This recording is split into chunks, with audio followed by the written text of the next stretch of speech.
Joe Biden is too weak to lead this country. You know, Biden lost badly when his supporters are saying he should cancel the rest of the debates. Now I understand he's canceling the debates. I don't think that's going to be a good move. President Trump at a campaign rally last night in Minnesota talking about his debate performance the other night, but will that change with new rules potentially for future debates?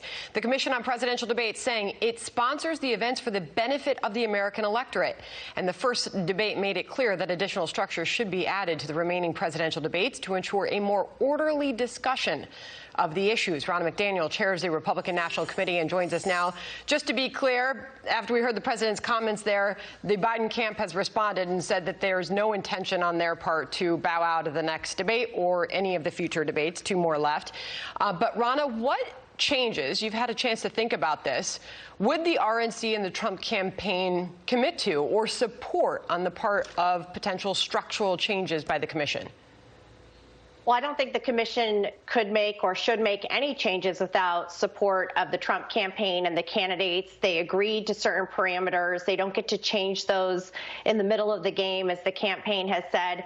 And listen, let's be honest. The rules have been changed for Joe Biden this whole election. This is a candidate who's not doing interviews, who's not taking tough questions from the media, who's putting lids on most days, not going out and campaigning.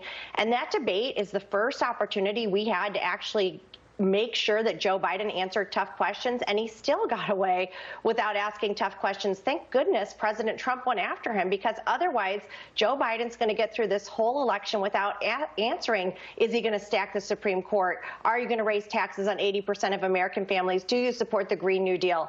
It's been a total gloves-off campaign for Joe Biden, and I hope the Committee on Presidential Debates does not change the rules to once again protect Joe Biden from answering to the American people. It's a nonpartisan commission and not in anywhere in their statement They're did they not suggest that this, not anywhere did they suggest that the changes would be to benefit Joe Biden. But I hear that is what you're suggesting. But Ronna, in the hours following that debate, even Chris Christie, the president's debate prep person, said he thought that the president came in too hot in that debate. Kevin McCarthy was on Fox News this morning, a staunch supporter of the president. Even he was saying perhaps the president should have let Joe Biden go on more freely. Listen. Of course they want to change the rules. Anything that gives Joe Biden some type of advantage. And the one thing I would say is don't put a mute button on Joe Biden. And for the president, don't interrupt him. Because every time I watched him speaking, he couldn't finish his sentence. You looked into his eyes. I mean, I've spent a lot of time with Joe Biden when he was vice president. This is not the same man. It seems to me he was suggesting there that it would have benefited President Trump had he not interrupted as much. At any point when you were watching the debate, did you wish that perhaps President Trump didn't jump in there as much as he did? Oh, I actually wanted him to keep asking him about stacking the Supreme Court. I think it is egregious that Joe Biden's getting off. That point about the interruptions, though, did you ever think it's too much? Joe Biden was interrupting the president just as much. It was the back and forth. I think I wish Chris Wallace actually would have said, I'm not going to let you out of here without answering this question. You're talking about upending a third branch of government, fundamentally changing judicial norms that this country has held for decades, and you're not answering and being truthful to the American people. I do not understand why he is getting away with not answering this question when in the past he has said he won't do it. But again, I'm asking you a question that you're not answering. Did at any point you think it would be better for your party, better for the Trump campaign, to not have jumped in as much as he did? I'll take it to the female voter. You've already heard in the wake of this, and the president is struggling with the female voter, that many women didn't like that. They didn't like the aggressiveness that they saw on the stage. And you can make that case for both candidates, both parties, of course. But surely the headlines that the president grabbed out of this is that he was the aggressor on that stage. So at any point, Ronna, I'm asking you, did you wish the president didn't jump in as much? I'm speaking as a female voter. I wanted to see the president force Joe Biden to answer these questions. I really wanted Chris Wallace to do it, and I was glad to see the president do it. All right. And I do think we need to hold Joe Biden accountable, and it's sad to see that these moderators don't do it. He's been given a free pass, and unfortunately the president had to play that role. But again, why can't he answer if he's the head of the Democrat Party? Why can't he call the governor of Oregon and say, let's stand down and call the National Guard?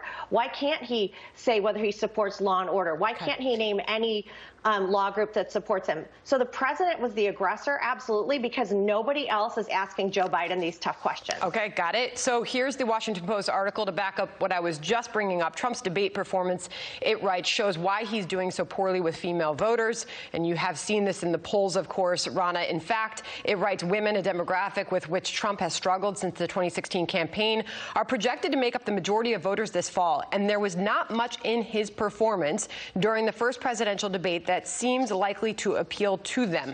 Of course, that's a reference to President Trump. Here's the Monmouth National poll that does show President Trump's wide gap with female voters, Rana. Doesn't that concern you? Joe Biden is polling 57% with women to President Trump 38%. I think there was a lot in that debate that does appeal to women voters, with the president talking about, Joe, do you support law and order? And Joe says, I support law and some order. He won't call Antifa a domestic terrorist group. A lot of women are concerned about the safety of our neighborhoods. And to see Joe Biden say, I am the head of the Democrat Party, yet refusing to call the mayor of Portland and the governor of Oregon, these are things that are concerning to women voters, as well as the economy. And the president made the case very clearly, I am building this economy back. I've done it once. I can do it again. All of these things appeal to women voters. We're not a monolithic group, but those are things that we are seeing appeal to women voters. But finally, and I'm going to go back to where we started on the potential changes that the commission could present to your party and to the Trump campaign. When you look at the interruptions, you know, our brain room dug into exactly how many interruptions there were on the part of both candidates, as far as interrupting each other, interrupting the moderator. And in total, Biden 67 times, President Trump 145 times. So you can tally it up and you can see where there were more interruptions. I've seen a potential cutting of the mic floated as an idea. We don't know whether or not the commission's actually exploring that. But when you think about any changes that could benefit the American public when watching these debates, Rana, do you come up with anything? Is there anything that you would volunteer to the debate commission as far as a change that you could support? Maybe don't move to the next segment until the candidate actually answers a question. And maybe then we'll get a real answer from Joe Biden as to how he's honestly going to govern. Do you support the Green New Deal? Do you support law and order? Are you going to stack the Supreme Court? Are you going to get rid of the filibuster? Maybe until you answer a question, we're not going to move on to another one. Would you support a mute button if that were being considered? I'm going to support whatever the candidates have agreed to. I don't think you should be changing the rules that they have agreed to. And I do not think this commission has the right to just arbitrarily change rules without talking to both candidates and getting agreement and input from both sides. Time restrictions? They had that in this debate. I mean, I think that, listen, they came out hot and they went after each other, and these are grown men, and they're going to be on the world stage, and they can handle a debate. And I don't think that we need to put parameters in to make sure that it's softer and easier and nicer. They're competing to be president of the United States. Let's make sure they have the ability to convey their beliefs to the American people. Rana, I appreciate it. Thank you. Thank you. All right, Trace. Well, the floor